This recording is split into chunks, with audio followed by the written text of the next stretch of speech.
Welcome to the Battlefield Training Simulation, Commander. This scenario will help you get familiar with the basics of our command and control system. To get started, let's go over some basic camera controls for navigating the battlefield. To move the camera, hold down the right mouse button and drag the cursor in any direction. Move the camera now. Excellent. Objective complete. Throughout this training session, you can reference your objectives at any moment if you're having trouble figuring out what to do next. To access your objectives, click the flashing button in the top right of the screen.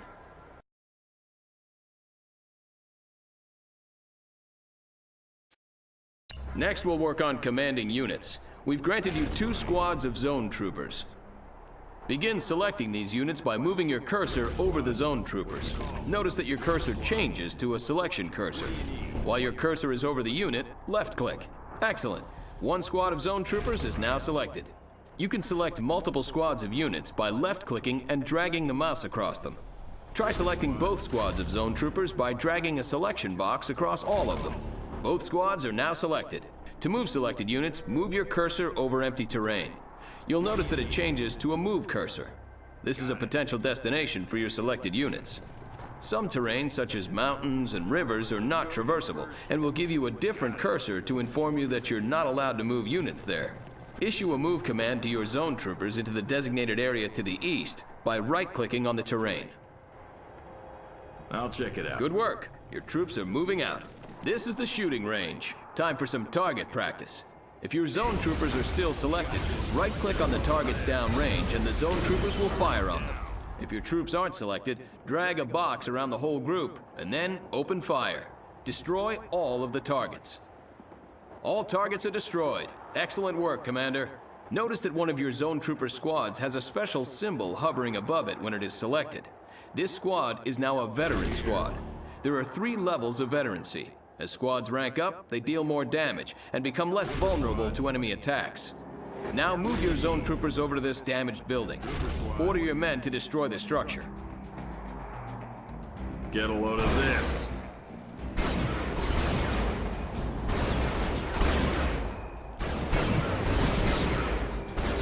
Notice it took your men significantly longer to destroy the structure than the targets at the range.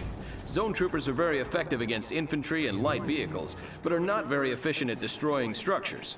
In turn, certain tanks and heavy artillery may tear through structures, but may not be the most effective weapons against infantry. You'll need to pick the right unit for the enemy you're facing. Troop composition is an important part of commanding an army. Many units have special abilities. The zone troopers, for example, can use jump jets to boost themselves over obstacles and across rivers. Order your zone troopers to jump jet across this trench by selecting your zone trooper squads and left-clicking on the jump jets icon in the lower part of the unit portrait. You'll find it in the bottom right of your screen. Then left-click on a section of open terrain on the other side of the trench. Good work. Many units have special abilities and upgrades that you can use to great effect on the battlefield. Objective complete. Let's move. Got it. Commander, you've been issued a Mobile Construction Vehicle, or MCV. This vehicle is the foundation for a new base and will allow you to build new structures. In the field, you'll be moving your MCV to a suitable area for base construction. Look for flat terrain. We've designated an area for you in this training simulation. Move your MCV to the designated area to begin base construction.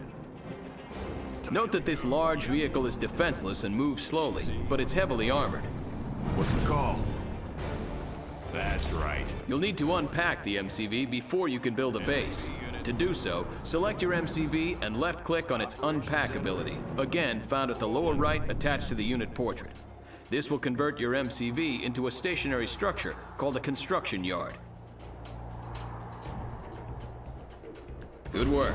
By unpacking your MCV, you've established ground control and can now place additional structures in the vicinity of your construction yard. Additional structures will extend your ground control, allowing you to expand your base to cover more ground. Your base will need power to function. Begin the construction of a power plant by left-clicking on the power plant icon in the build menu. Let's go, troopers. What do you need? Time to go. Good. Notice how your remaining credits decrease while the power plant is building. Each structure has a cost and build time associated with it. To find out how much a building costs and how long it'll take to build, move your mouse cursor over the building's icon in the Build menu. The building is now ready. Note that the power plant button is highlighted, indicating that it's ready to be placed in the world.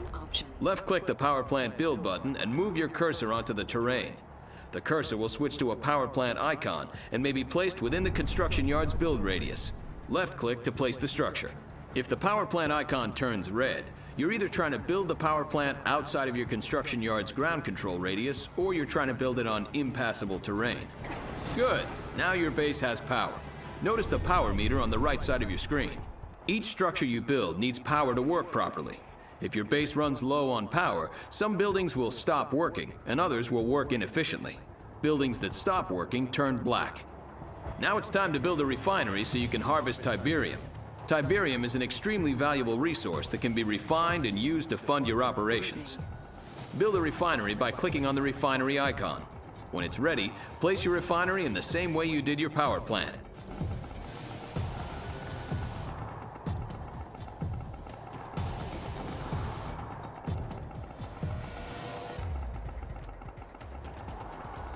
Construction complete.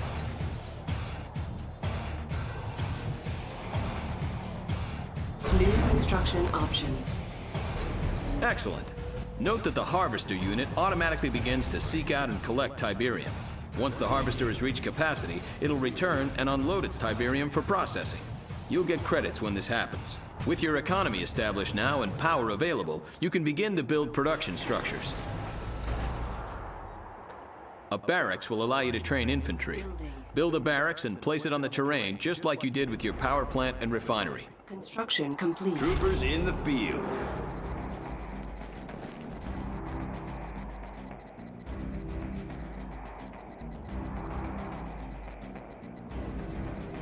New construction options. Objective complete. Good work. Now you can start building an army. To access the list of infantry units that you can train, either select the barracks or click on the Unit Production tab now.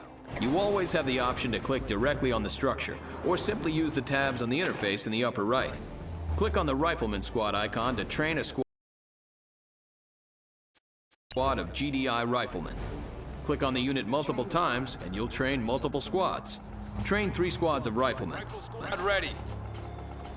You can pause production of a unit or structure by right-clicking on its icon while it's being built.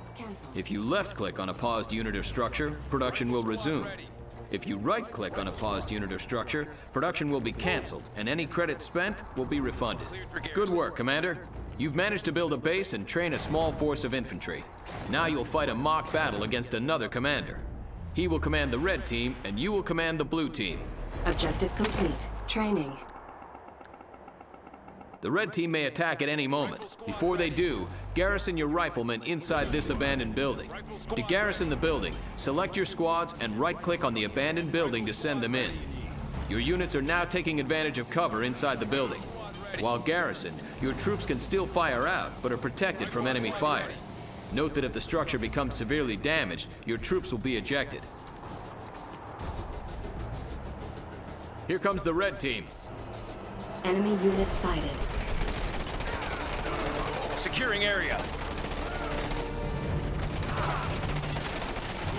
Rendezvous. You've successfully defeated the red team's strike force.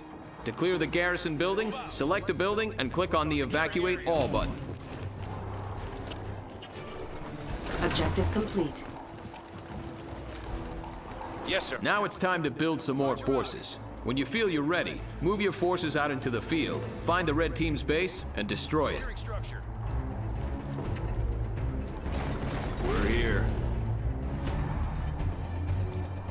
Let's go, troopers. Training. Rifle squad ready. Rifle squad ready. Rifle squad ready. Rifle squad ready. Rifle squad ready. Squad ready. Securing area. Troopers in the field.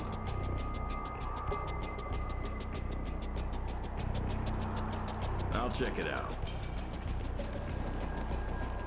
Moving. Keep your weapon ready. Roger out. Forward advance! Unit under attack. You've discovered the red team's base. Target their structures and take them down. Got him. Sit tight. Let's move. Have at it. Pin him down. Get a load of this. We got this one.